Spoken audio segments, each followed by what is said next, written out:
Audio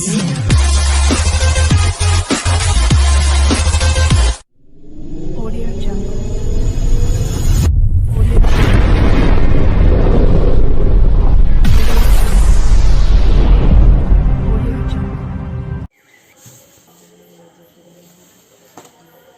simplification part 35 question number 121।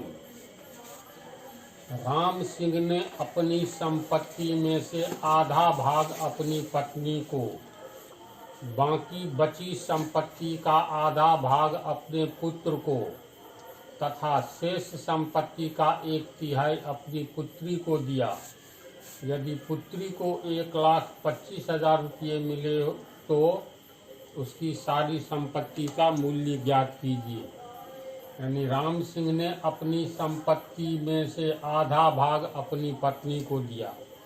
तो मान लो कुल संपत्ति कुछ न कुछ होगी। तो मान लेते हैं राम सिंह के पास कुल संपत्ति बराबर X रुपया है।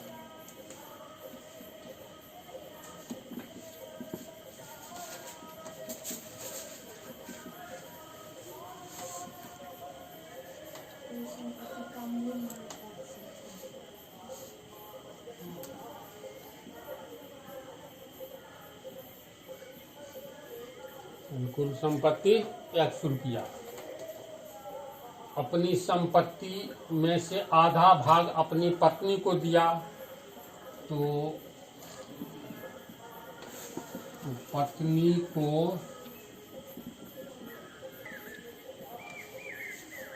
कुल संपत्ति का आधा भाग, तो कुल संपत्ति X रुपया है तो X का आधा, X गुने 1/2 यानी X/2 रुपया।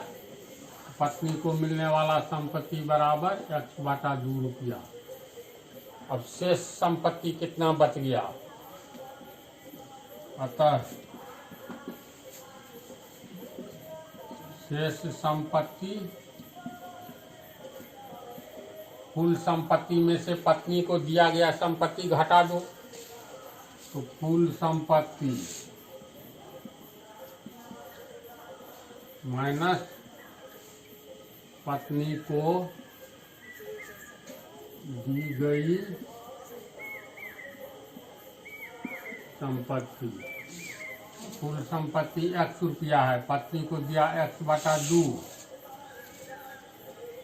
2X माइनस X बराबर X/2 रुपया।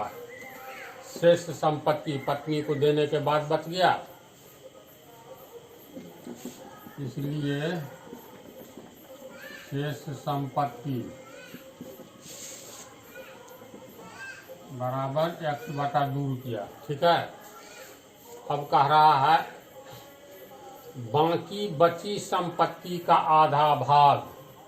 यानी देखो राम सिंह ने अपनी संपत्ति में से आधा अपनी पत्नी को दे दिया X/2 रुपया, तो बच गया X/2 रुपया। तो बाकी बची संपत्ति यानी ये X/2 रुपया जो बच रहा है, तो बाकी बची संपत्ति का आधा भाग अपने पुत्र को। तो बाकी बची संपत्ति तो X/2 रुपया है। पुनः प्रश्न से पुत्र को मिलने वाला संपत्ति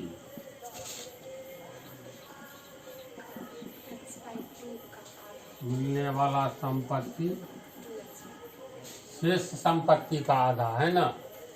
संपत्ति बराबर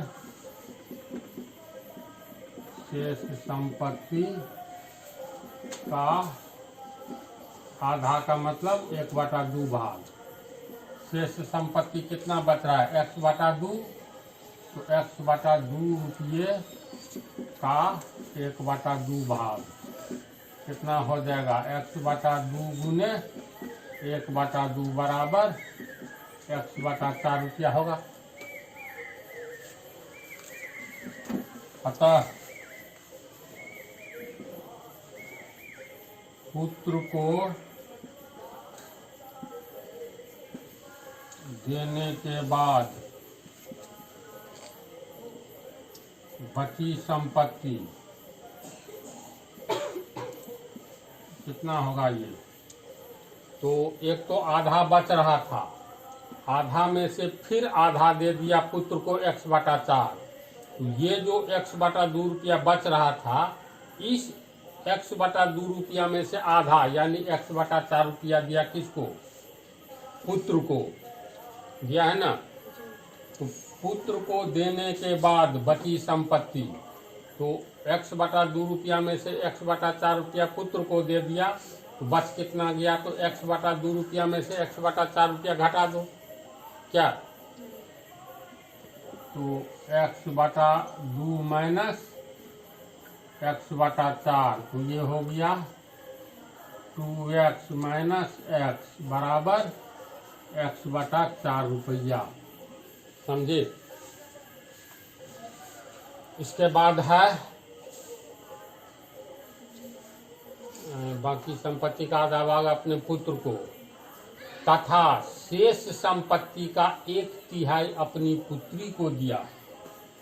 पुत्र को दे देने के बाद जो बच रहा है उसका 1/3 लिखा है ना इसमें, अपने पुत्र को, आधा भाग अपने पुत्र को तथा शेष संपत्ति यानी पुत्र को देने के बाद जो शेष x/4 बच गया, उस बचा हुआ का 1/3 अपनी पुत्री को दिया। यानी पुनः प्रश्न से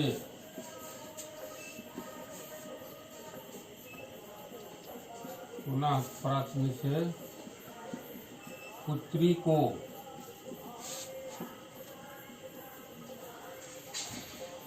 मिलने वाला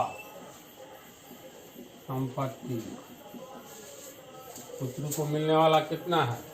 पुत्र को देने के बाद जो बच गया है x/4, पुत्र को देने के बाद बची संपत्ति का 1/3 है ना प्रश्न में, तो x/4 का 1/3 निकालेंगे।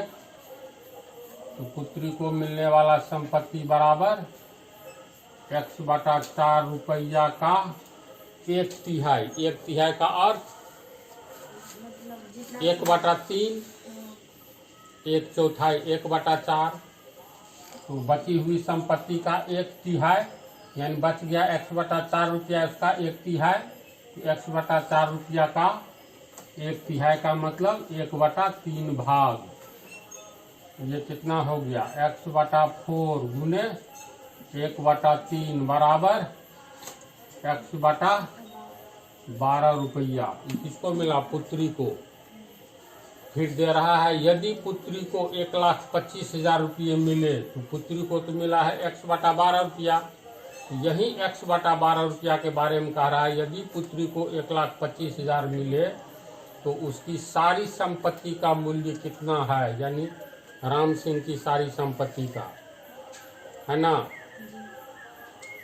तो पुत्री को मिलने वाला संपत्ति x/12 निकला है प्रश्न के अनुसार।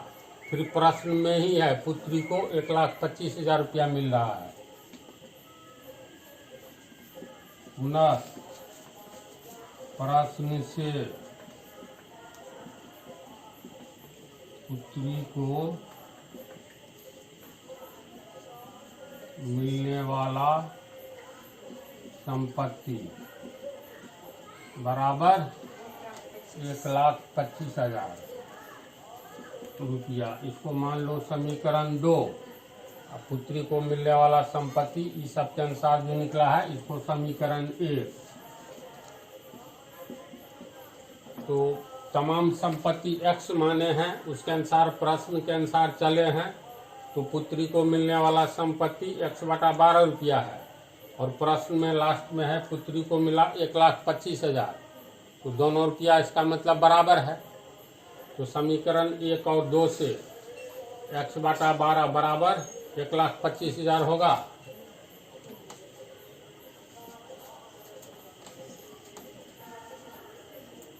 समीकरण 1 एवं 2 से